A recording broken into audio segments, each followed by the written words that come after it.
into the 12th bracha. In this bracha, we're praying for the downfall of the enemies of the Jewish people. Now, the Gemara Masech Brachot tells us this bracha originally was not part of the Amidah. Originally, it was only supposed to be Shemoneh Esrei, 18 brachot. This is the 19th bracha, was added last. Okay, and this is the bracha of Laminim, which was added by Chachmei Yavneh after the temple's destruction. Okay, the Gemara says that when they want to make this bracha, they need to come up with a text for the bracha. So which text are we going to use? So Gamliel, he made a meeting, and he said, between all the Chachamim, together we're going to decide who of us is worthy to make this text for the bracha of Laminim. In the end, they chose Shmuel HaKatan. Shmuel HaKatan means Shmuel, the small one. So now the question is, why did he have to make a meeting, and why did he have to choose Shmuel HaKatan? What's the big difference? Just put together a text. Why did Gamliel himself couldn't do it? I don't understand. So the answer is Gamliel didn't want to just. The brachot in the Amidah is not like poetry. It's not like, okay, who can make the nicest sounding blessing. Each word is hinting, like we learned until now. There's a lot of Rosh Tevot, there's a lot of Gematriot, there's a lot of hidden meanings in these words that the Chachamim instituted. As the Nefesh Chaim says, that one should never change from the words of the Siddur, because hidden in each letter is worlds and worlds of spiritual worlds of unlocking bracha through these words and letters. Specifically, they knew what's going to be the right word to be able to make our tefillot go to the highest of the high. So therefore, it couldn't be just any random poetry that they chose. It has to be the right words that will be able to unlock all those gates that we need to pass through when our tefillot go to Shamayim. So therefore, it's not a simple thing. So you have to gather the rabbis. And once you gather the rabbis, in the end, who did it? Shmuel HaKatan. Why Shmuel HaKatan? Why does the Gemara have to tell us the Shmuel, the humble one, he's the one who was able to make the blessing? So we have to realize that what is this bracha of Laminim El Malshinim? We want to get rid of the evildoers, the enemies of Israel. Okay, fine, but not anybody can just do that. What is this prayer? To fight them, to get rid of them, right? We know the Gemara Sechet Yuma says that the rabbis of the Sanhedrin in the Second Temple, they had to meet with the Kohen Gadol. If you learn in the prayers of Yom Kippur, it says that they used to sit with him before, and they made him swear that he will not deviate from the procedure the Torah says to do in the Kodesh Kodeshim. Why? Because there were many years that there were heretics who ended up being Kohen Gadol, and they used to try to do different than what the Torah says in the Kodesh Kodeshim. They wanted to deviate from the procedure. So therefore they had to go and make him swear, and the Kohen Gadol would swear, I'm going to do it according to what the Torah says. And then the Gemara says that the rabbi said, thank you so much, I don't need to thank you. And the rabbi said that the Gemara says that the Kohen Gadol would cry, and the rabbis would cry. The Gemara says, why would the Kohen Gadol cry after he swore? He would cry because they suspected him of being a heretic. So therefore he cried, because he was upset. And then the rabbis would cry, why? The rabbis would cry because they made accusations and they suspected someone of being a heretic. They were choshed b'ksherim. They were suspicious of the kosher person.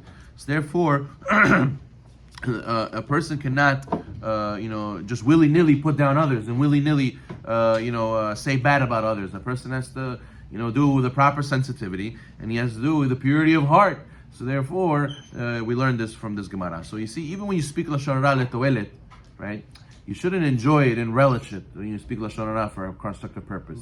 A person has to feel bad that he has to, and he wants to avoid it. And I'd rather not see the downfall of somebody else. I'd rather not say something negative about somebody else. But I have to in this case. What should I do? That should be the attitude. So therefore, Shmuel HaKatan, who was the most humble, his name was Shmuel HaKatan.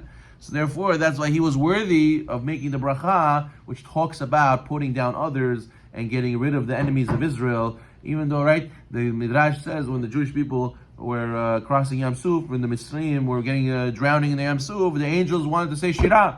And Hashem said, no, don't say Shirah. My creations are dying and you want to say Shirah, you want to say song. How can you do that? So therefore, you see that in Shmuel HaKatan, he's the one who had the purity of the heart. He was humble enough to be able to say, I'm doing it L'Shem Shamayim. I'm praying that the enemies of Israel should be destroyed only for the sake of Hashem's will. Now, sometimes when you make a mahloket with somebody, let's say, oh, these people, they're sinners, we have to go and fight them, that doesn't mean that you're allowed to throw your personal hate in there. It doesn't mean you're allowed to go and now fulfill your joy and desire of making mahloket because I found a place where you're allowed to make mahloket. No, the reason why you're making mahloket is only for Hashem's sake. You're nothing personal involved.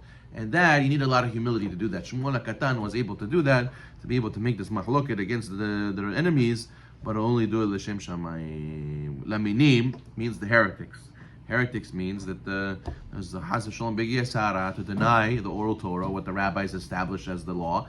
And they say, oh, I believe 10 commandments. Oh, I believe only the 5 books of Moses. Oh, these rabbis, Gemara, all these things, baloney. The rabbis added this, rabbinic laws, and they throw it out. Chas v'Shalom. The Rambam writes in Chot Tefillah, B'Meir Gamliel, Rabu Apikorsin. There are so many heretics in the times of Gamliel. They're causing trouble to the Jews. Misitinotan leshuma harei Hashem. They used to make missionaries. They used to go knock on doors and convince people to not follow Hashem. Kivan sheras v'shuk gdula mikol tzarchei bnei Adam. Says Rambam. He saw that this is going to be a need that's more important than any other need a man has, which means more than parnasa, more than refuah shlema, more than anything we needed. It was so important that Chachamim said, emergency, we need to add another bracha into the tefillah, into the amidah, because this is going to go and make Am Yisrael kaput if these guys continue to be successful. V'yitkinu bracha achat shtiyeh ba amen she'elav lifnei Hashem la'abed ha'pirkosin, to get rid of these heretics who are like a virus and causing everybody's mind to get poisoned. So therefore you see how important it was and how important it is to have this tefillah. Now, also in this is we should pray Hashem should save us from false ideologies, not just heresy, not just not believing Gemara, not believing or the rabbis. Anything. A guy could grow up thinking, oh, life is about making money, life's about being famous, life's about whatever the running theme in the generation is. And you have to realize that we have to study Torah, do mitzvot, get close to Hashem, get ready for Olam Haba. And I should believe in that. I shouldn't fall trapped to the false ideologies of the world. That's what we're praying for. Basically, comes out, Laminim al-Manshinim, we're asking that the Jewish people should have emunah. We're asking Hashem should give us emunah. It's a bracha about emunah. Yes, it prays for the downfall of the goyim. Of the ones who are fighting the Torah and fighting the mitzvot, fighting the rabbis. But we're really asking that we should have, the Jewish people should be able to have proper emunah. You need to have emunah in the Torah, you need to have emunah in the rabbis also. And sometimes, right, what does the Torah say? Even if he tells you left is right and right is left, that's emunah chachamim. The chachamim, you have to believe them. Your doctor, you believe him, right? He tells you have to do this, you have to do that. You're the pilot of the plane, you get on, you believe him that he's going to take care of you, right? The guy you buy from the store, he sells you milk, you believe that it's not going to be spoiled milk. We believe a lot of people, but there's a yetzer hara not to believe the chachamim. And if you have a real chacham who knows his stuff, you have to believe him as well. What does it mean, malshinim? Malshinim is informers. They used to have Jews who used to do tattletaling, snitch to the government, Jews on Jews. And in times of the Gemara, those kings, they used to kill people for no reason, for silly little things. They used to kill people. So over there, the Gemara says, and Halakha Shulchan Aruch says also in Choshen Mishpat, person who does informer, one Jew on another Jew, and lo halak olam haba, he has no portion of the world to come. Now today there's a big discussion. Are you allowed to be an informer today? Are you allowed to tell snitch on another Jew to the government? Today the government is not evil like that. They'll chop your head off for something. They'll put you in jail. Maybe they'll fine you. You'll lose money. But the other poskim debate if you're allowed to snitch today. But many say no. Maybe say no because there's still danger. Because if you go to prison, there's danger over there. And also, who says what their laws they make up is still just? Maybe it's not just. Maybe from the Torah, really, there's no such thing as prison in the Torah, right? In the Torah, you hurt somebody, you got to pay, and that's it. You don't sit in jail all day. If you kill somebody, you get killed. You get on trial, but there's no such thing as prison. But there's a debate. A person should not inform anybody else. But the point is that there used to be a big problem, so that's why they included in this bracha that we Hashem should diffuse the plans of the informers. Alti tikva, they should have no hope. We hope that Hashem makes it that the earlier plans doesn't get anywhere. It has no hope. All the evil doers in one instant they should be destroyed. Look at the Soviet Union. 70 years Soviet Union was in power, and in the end, overnight, it just dissolved. It was gone. It was kaput. Hashem should make it like that also. That our enemies should be karega. In 1 second, destroyed.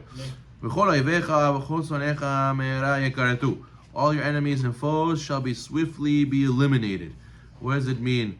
According to the Sod, Oyevecha is your enemy. Why? Your enemy, specifically your enemy. Yes, each person from his averot, he created angels.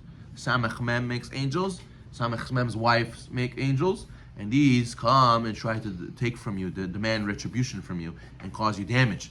Right? A person randomly falls. A person randomly gets bumped. A person randomly something happens to his car.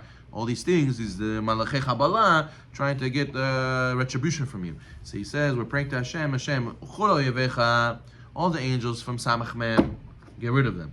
All the angels from Samech Mem's wife, also destroy them. Don't give them power. They should be swiftly be eliminated. You shall swiftly uproot them, demolish the evil kingdom, eliminate, subdue them speedily in our days. Sometimes it's not one person who's against the Jews. Sometimes there's a government. Sometimes there's a group of people. Sometimes there's terrorist groups that are against the Jewish people. Hashem, you should get rid of Malchut HaRish'ah, that evil kingship, or that evil group. You should get rid of them, not just the person who's against us, the whole group of people who are against us. Baruch Atah Hashem. Shovei Oyevim Machnei Zedim. So Rabbi writes, you should say Zedim. The Ben Ish Chai says you should say Minim. Zedim is Mezid. Zedim is the people, the evildoers, the Nazlo doers, the people who do it on purpose. Minim is just heretics. Min is a person who's a denier. So the Hashem, bless you Hashem, who breaks enemies and subdues the evildoers. And we learn from Purim that Hashem has an ultimate redemption, which is whatever their plan was to do to us, it should flip on them. Like Haman said Mordechai is going to be on the Etz, and in the end they put Haman on the Etz. B'ezrat Hashem, remember one time they sent a missile and it went back on themselves to blow up a whole hospital, right? So a lot of times, hopefully we'll have it like that. They send something and it'll be Rot na Barot, and it'll go back on them. Baruch